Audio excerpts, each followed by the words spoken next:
اب یہ عید کیا ہے اسی کو پیش کرنا چاہ رہا ہوں. یہ ساری میں نے تمہید باندھی, اور بہت سی مثالیں دے سکتا ہوں کہ ہمارے نزدیک مفہوم اور ہے, معصوم کے نزدیک مفہوم اور. مولا جو کی روٹی کھا رہے تھے, خشک روٹی, عید کا دن تھا, تو ایک آدمی آ کہا یا علی عید کے دن آپ خشک روٹی کھا رہے ہیں؟ تو مولا نے کہا کیوں؟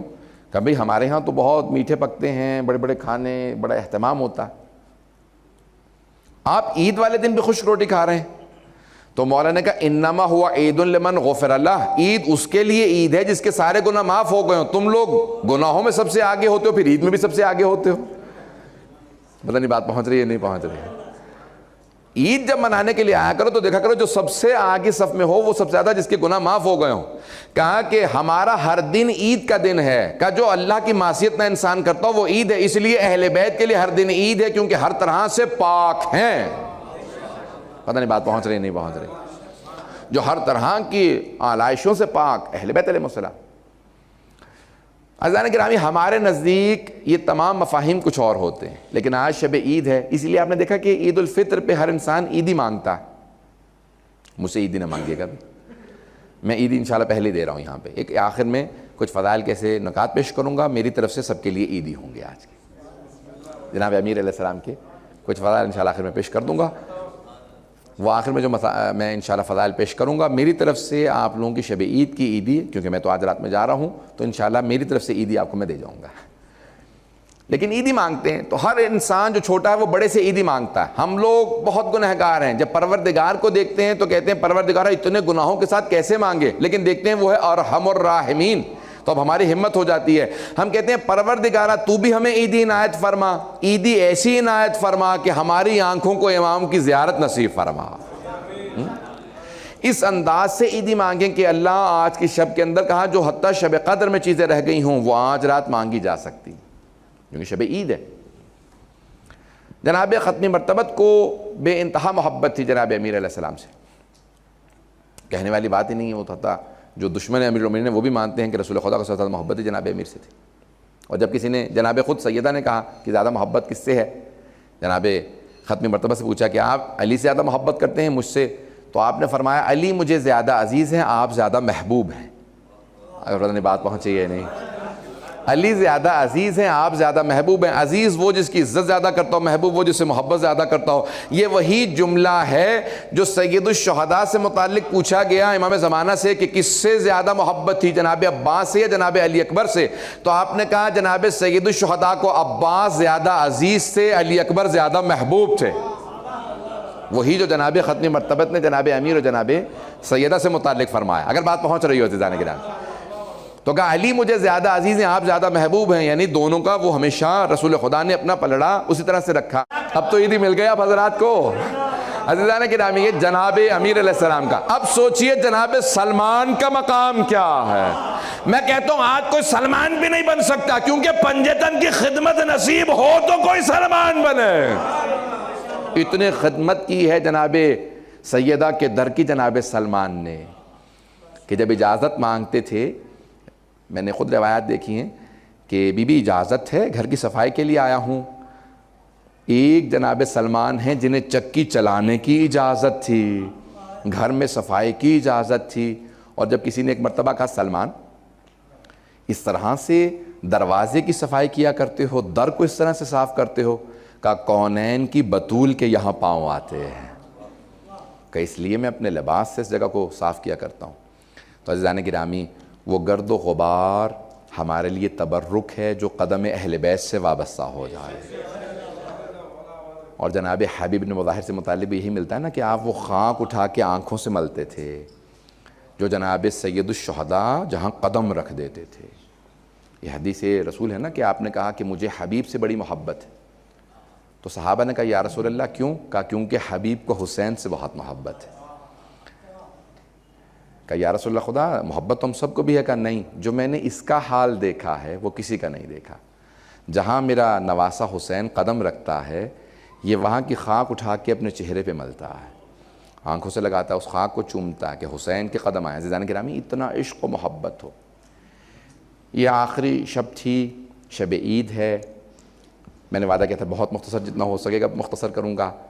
سب ہاتھوں کو بلند کریں گے، آئیں ذرا ایک مرتبہ مل کے. میرے ذہن میں مطالب بہت ہوتے تھے لیکن بہت سے مطالب اس دفعہ پیش نہیں کر پایا. زندگی رہی تو پھر کبھی مہلت انشاءاللہ ملے گی، اور حالات نے مہلت دی کبھی انشاءاللہ تعالیٰ تو پھر ان مطالب کو پیش کریں گے.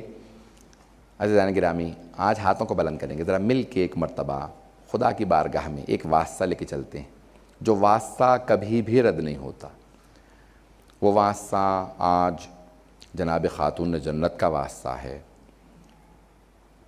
پروردگارہ، ویسے تو اہل بیت کا کوئی بھی واسطہ پیش کر دیں کبھی رد نہیں ہوگا، لیکن ایک ایسا واسطہ ہے، ہر امام کا ایک خصوصیت ہے، ان کو ایک واسطہ دیا جاتا ہے. اور جناب سیدہ کا واسطہ ایسا ہے کہ کوئی بھی امام اس واسطے کو نہیں ٹالتا. یہاں تک کہ جب مروان نے ایک مرتبہ جسارت کی جناب امیر علیہ السلام کی شان میں اور امام حسن مجتبیٰ کی شان میں، مدینے میں آپ خطبہ دے رہے تھے تو اس نے گستاخی کی، تو حضرت عباس نے اس کے گریبان میں ہاتھ ڈالا اور گھسیٹنا شروع کیا، باہر لے جانے لگے مارنے کے لیے. تو اس نے کوشش کی، اب وہ جانتا تھا کہ اگر عباس ابن علی نے مجھے پکڑا ہے تو میں بچ نہیں سکتا. گستاخ امامت، اس کی سزا سب سمجھتے ہیں. تو اس نے ایک مرتبہ فوراً امام حسن کو آواز دی اور کہا کہ آپ کو آپ کی ماں زہرا کا واسطہ. تو فوراً امام حسن مجتبیٰ نے آواز دی، حسین ذرا عباس سے کو چھوڑ دے. تو لوگوں نے پوچھا، یہ خود ظاہراً سید الشہداء نے، کہ سب کہہ رہے ہیں کہ آپ نے کیوں اس کو جانے دیا؟ کہا جب مجھے میری ماں کا واسطہ کوئی دیتا ہے تو میں اس کو رد نہیں کرتا. کہا یہ جانتا ہوں جہنمی ہے لیکن آج اس نے میری ماں کا مجھے واسطہ دیا، آج اس کو جانے دو. مروان جیسا ملعون ترین انسان کہ جو اپنے خطبے میں جناب امیر کا نام لے کے گستاخی کرتا تھا، جناب امام حسن مجتبیٰ نے کہا کہ اس کا مقام، اور کئی مرتبہ اشارہ بھی کیا کہ اگر دنیا میں جہنم کا ایندھن دیکھنا ہے تو مروان کو دیکھ لو. بڑے سخت الفاظ ہیں مروان کے متعلق. اہل بیت علیہ السلام نے اس پہ، حتیٰ اگر آپ پڑھیں تو بہت سی زیارات میں نام لے کے متعدد مرتبہ لعنت کی اس پہ. تو عزیزان گرامی، آج ذرا مل کے ہاتھوں کو بلند کیجئے گا. شب عید ہے، اس لیے میں نے کوئی تفصیل نہیں دی آپ کے سامنے. انشاءاللہ یہ شبیں اسی طرح سے ختم نہیں ہوں گی. پروردگارہ ہم سب کی عاقبت بخیر فرما.